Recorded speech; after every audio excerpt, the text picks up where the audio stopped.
Happy Mother's Day, Matt.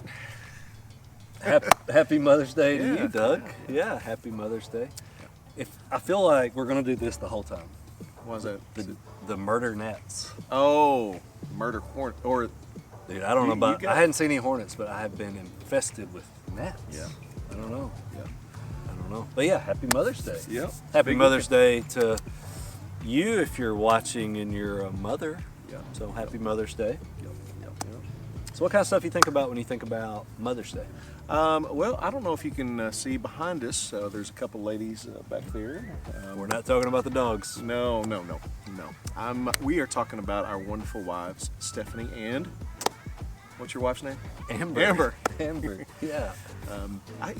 When I think about Mother's Day, I think about the ladies that are in my life.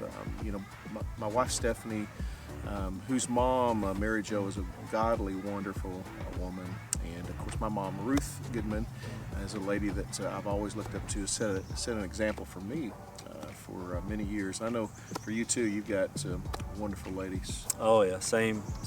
Starting with, like we said, Amber, such a, just an example of strength and wisdom, and just kind of keeps everything together at our home, which I know you would say the same thing about. Yeah. Stephanie and my mom, just being such an example to me of perseverance and strength, and both of my grandmothers, man, just incredible women. And so yeah, just blessed all around. So when it comes to mothers, We've talked about this, how God, I believe God gives a special portion of strength, inner strength, to mothers and grandmothers and aunts and those ladies that have to be strong.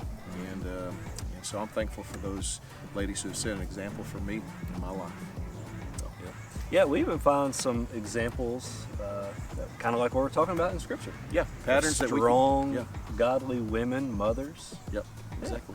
One of the first that comes to mind for me, and we actually talked about this lady in the loft a couple of years ago.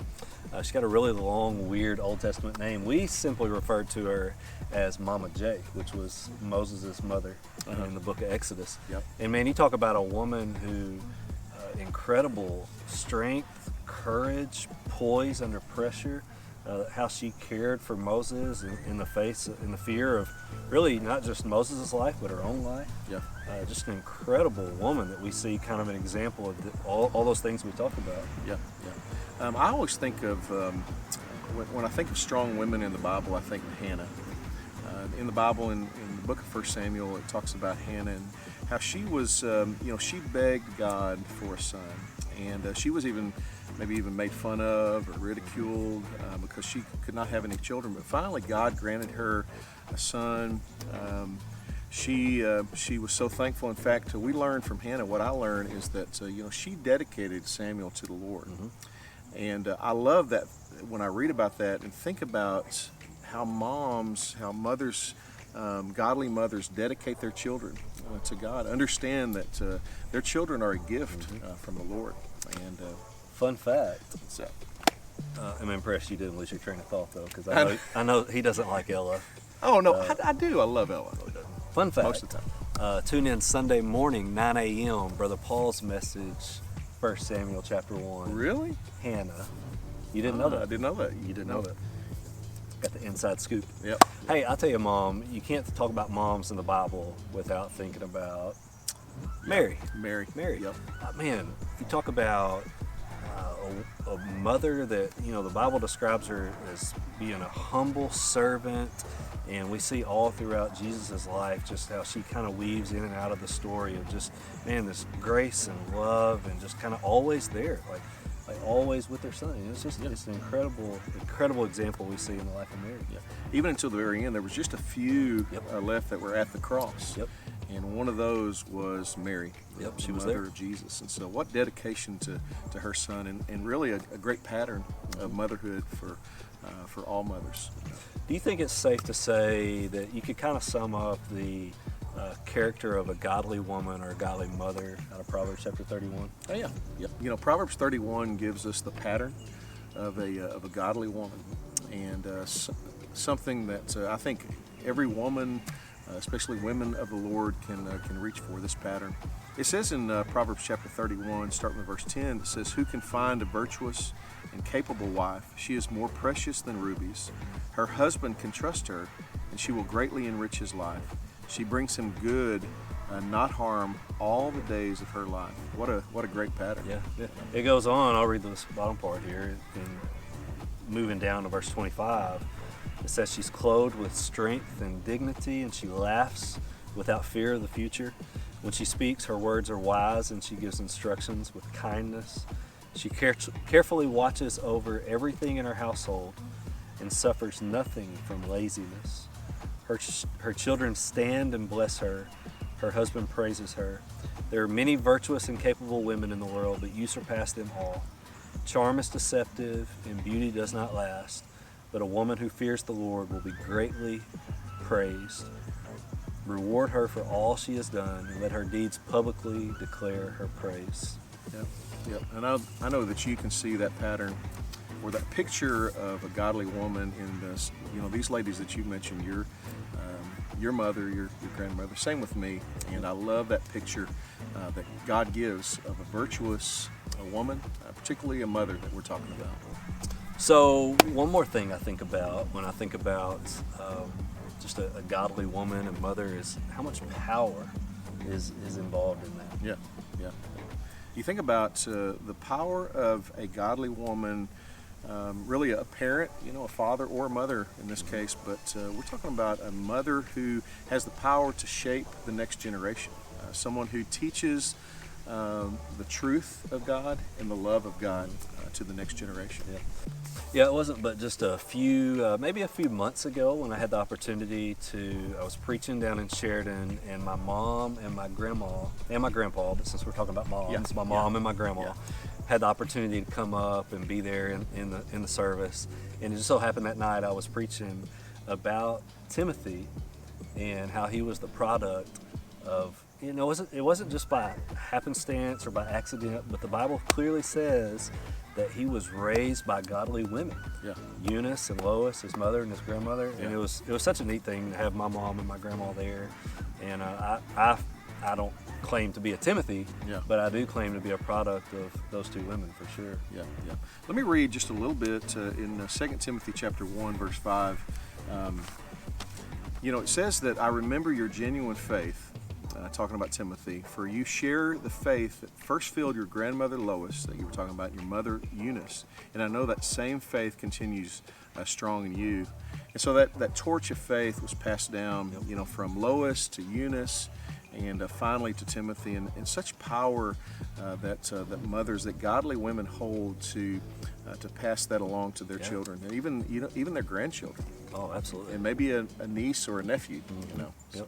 If you think about it, when you think about women, every child that's born, the first heartbeat they hear is going to be their mother's. Yeah. That's so cool. Yeah.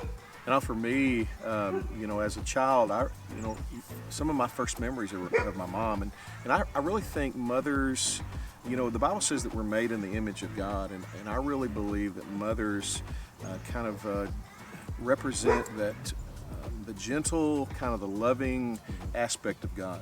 And so maybe in a lot of ways the mothers are that very first representative of God to their kids. Yeah, like we said, kind of sum that up. Such power in that to be able to kind of represent God's love and teach God's love and be that kind of physical presence of God's love in a child's life. Awesome. Awesome. So we've seen the pattern or the picture of a godly woman.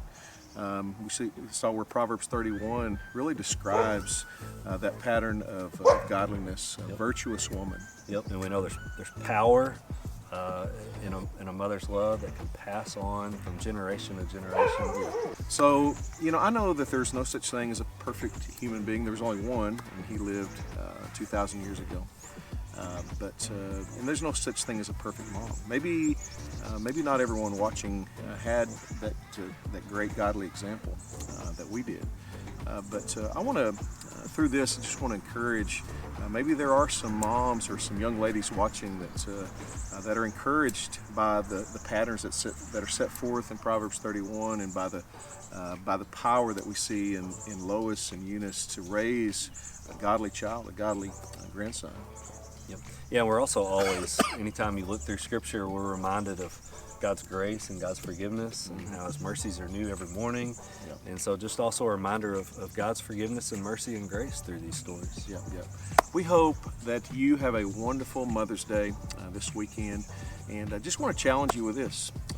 Tell your mother or your aunt or your grandmother, that lady who lives under your roof, happy Mother's Day, and encourage them, strengthen them, and tell them that you're thankful for them. So, yeah, if you're a student watching this, absolutely seek out your mom, grandmother, aunts, tell them happy Mother's Day. Yep. And if you are, I don't know, my mom watching this or my grandma, just want to tell you happy Mother's Day. Thank you for everything you've done for me. I love you so much. Happy Mother's Day to all the moms, grandmas, aunts out there. We love you. Hope you have a great day. See you. Hey, also, before we leave, I want to leave you with a beautiful song by my buddy Dylan Owen. He sings the beautiful Altar of Prayer. Happy Mother's Day.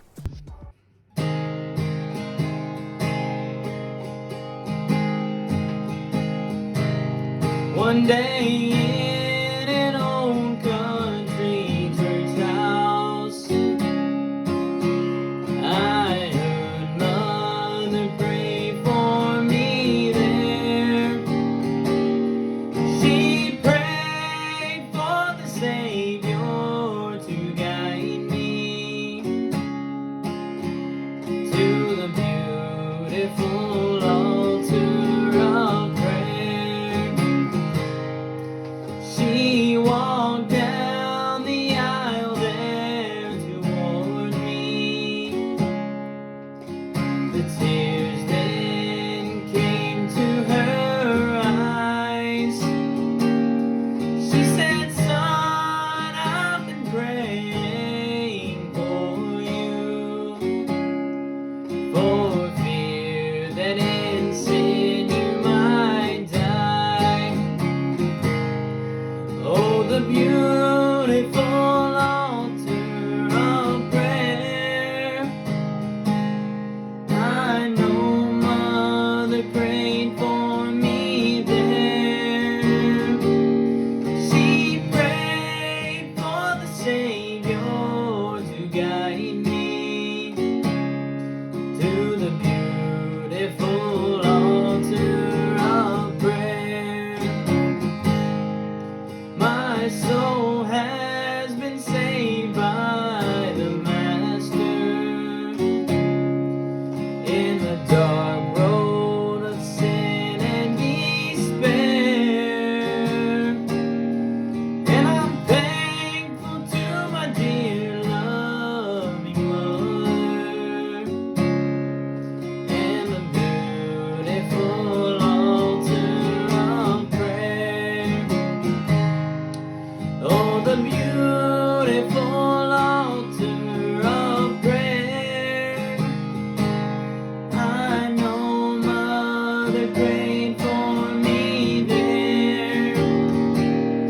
She prayed for the Savior to guide me to the beautiful altar of prayer. She prayed for the Savior to guide me to the beautiful